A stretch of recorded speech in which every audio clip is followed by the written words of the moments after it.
This is my burned BMW 335i.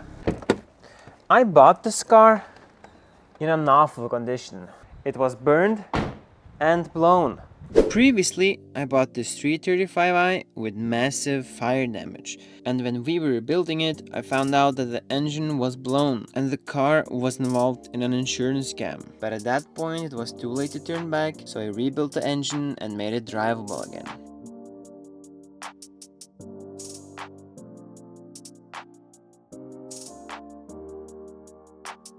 Now this car is in the best shape it has been for the past few years, but there's still a lot of things that we need to repair and get done. And then test the car, of course.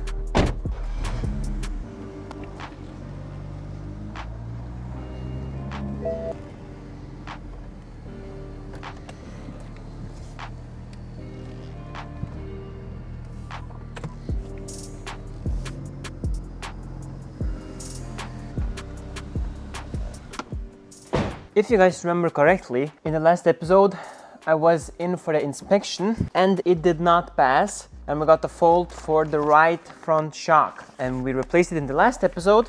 And right after the last episode I went in for the checkup and the car passed. So that is wonderful. Now, even though it's passed, there's still many things broken with it, but it is possible to drive. And I have actually already driven 134 kilometers. And of course some faults show up. And the most annoying thing is that the driver's seat is glitching. Right now it doesn't even work. And I think that's because of the seat module that is under. I think it probably got some water, because at first it was okay, then I started driving it and then the seat would just move randomly, adjust itself randomly, like a ghost was pressing the buttons. So I was driving and randomly I would get jammed up into the steering wheel, then it would go all the way back. Massive chaos. So now the culprit, I think, is this module here. So I'm not even sure how I need to remove it. So now I'll try to give straight 12 volts to the pins to see if I can figure out. Negaliu čia taip burtina. Debut.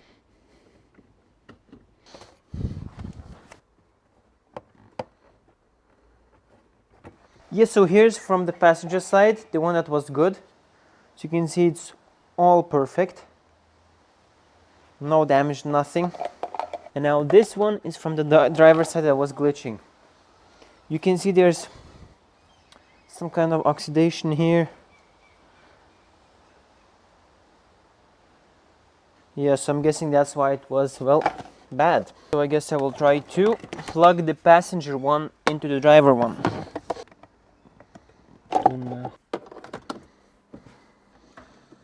Yes, that's what we like. Seat heating works. Now, next thing, license plate holder.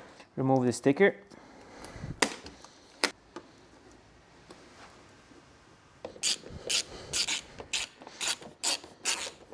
So in Norway, you can't change license plates. Basically, the license plate you get is what the car is gonna keep forever, unless you lose it or it gets stolen. Now for this car, when I bought the car, I only got one, the burned one. When I was gonna pick it up from the registration center, they didn't give me it because, well, they don't have it, someone has it. So then they gave me other ones. There was a bit of stuff I had to do. I had to go to the police station to get signature that it's lost and stuff like that. So that's why when I picked up the new ones, I picked up these YT for YouTube.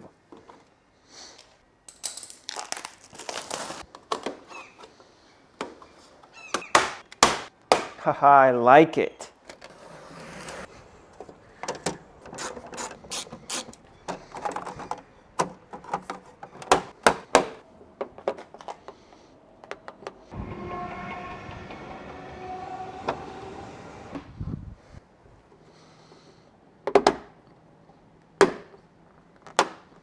That looks pretty damn good.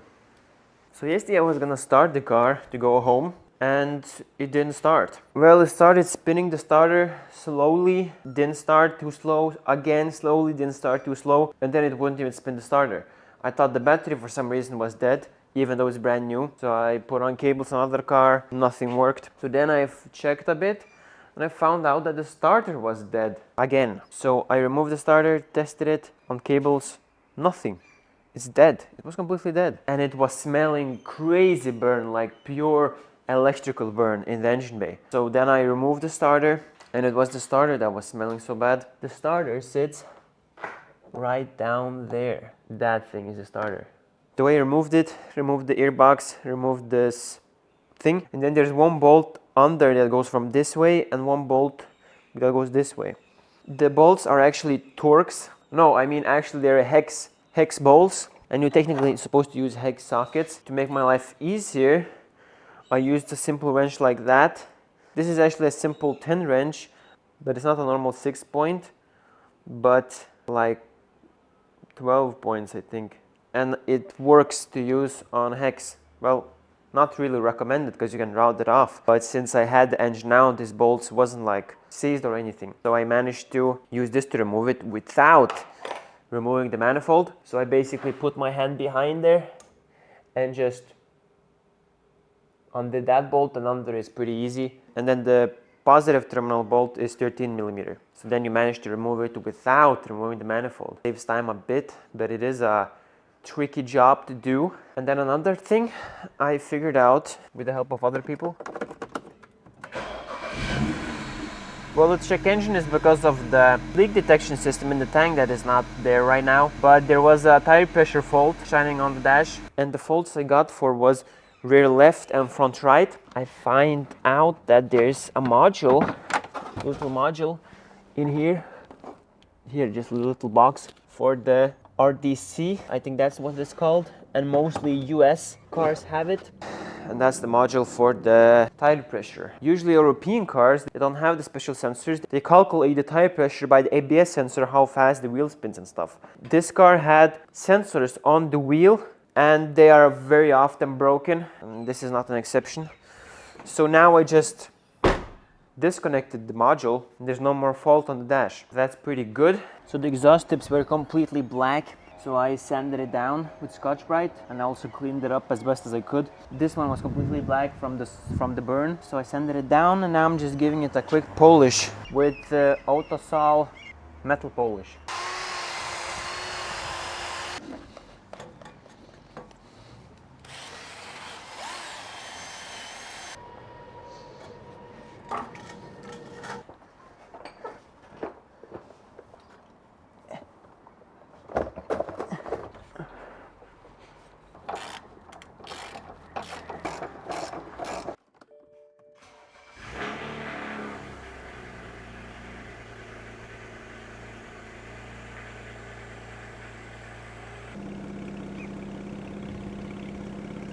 So now I put back the rear muffler that I got, because before that I had put the original one and it's just too loud because it's basically straight pipe. I'm not big of a fan, it's too loud, the other one.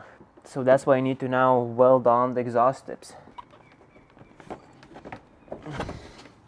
Now I'm just fitting on the new diffuser that I got.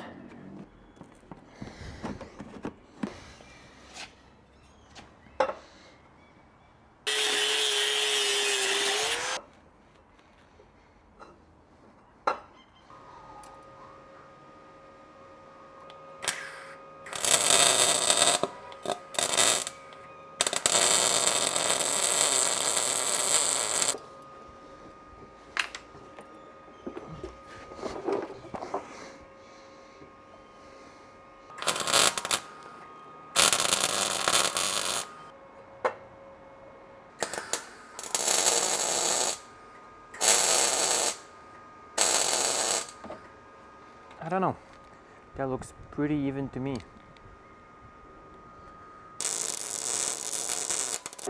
So now they are sturdy enough, so I will remove the diffuser so I don't scratch it.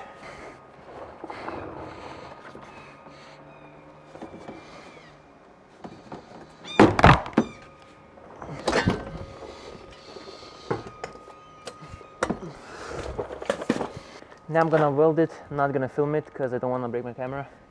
Yeah, far from beautiful, but functionable for sure. And I mean, no one can see it anyway, so.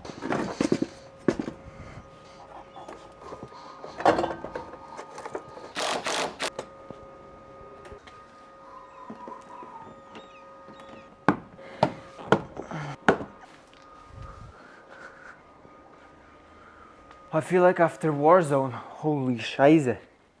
So now more electrical work. So I finally got the DMTL, the tank detection leak filter thingy. This thing, it sits right up in here in the wheel well.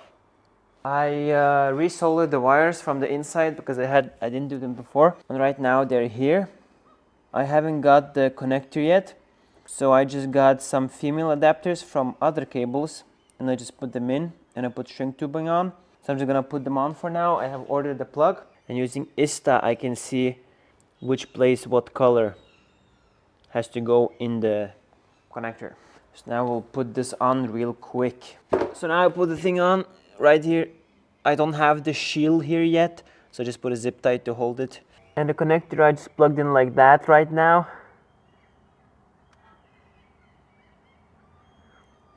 I put shrink tubing over the connections so they don't touch. And now,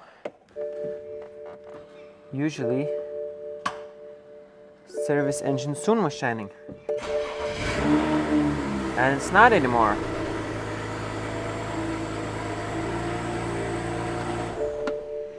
Now we'll put the wheel back and put the car together. So now I want to swap out the oil real quick.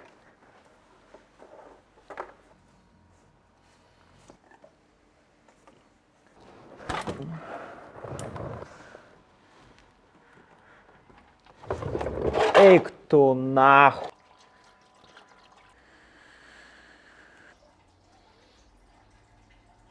I mean, the filter seems to be pretty damn clean.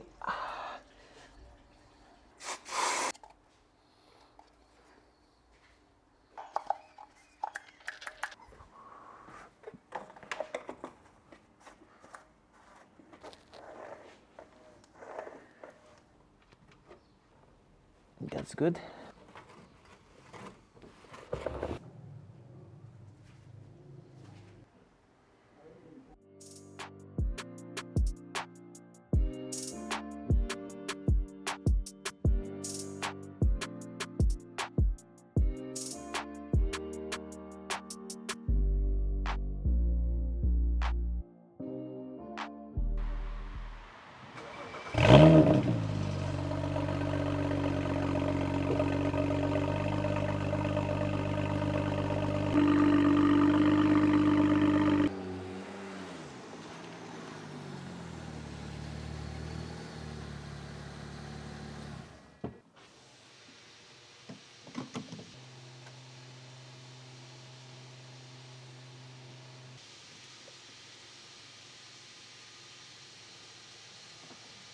Banger.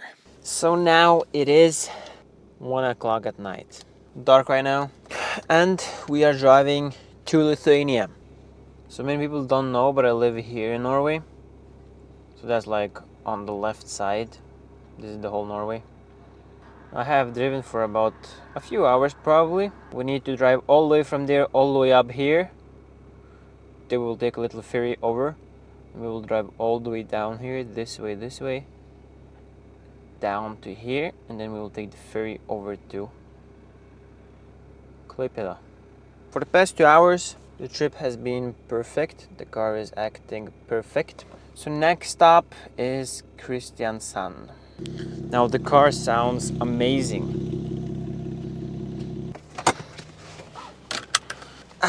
So now it's 8 o'clock. Good morning.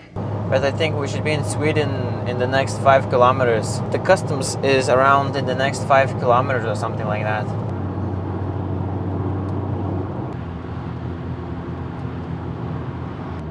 We have, well, nothing to declare. So we are going straight.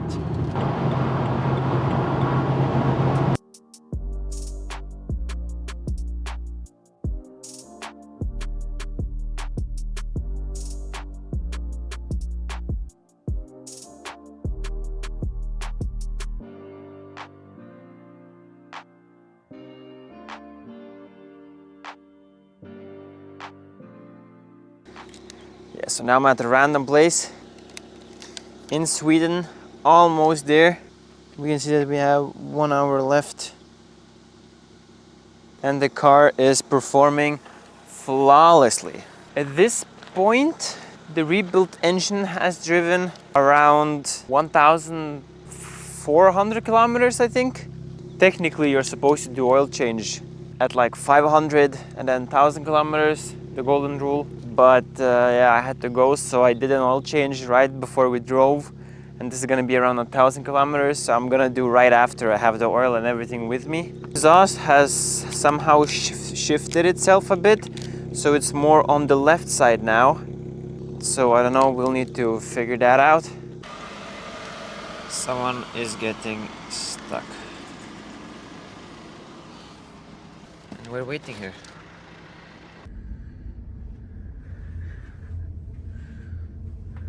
That's how the room looked. Just economy. Simple shower. Window not that great. Slept pretty good.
Let's check. Cold start.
Two 2,000 years later.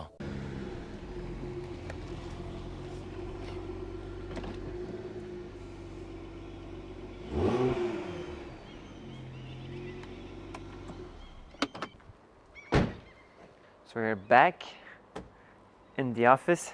I didn't film that much when I was there. The birds, holy cow.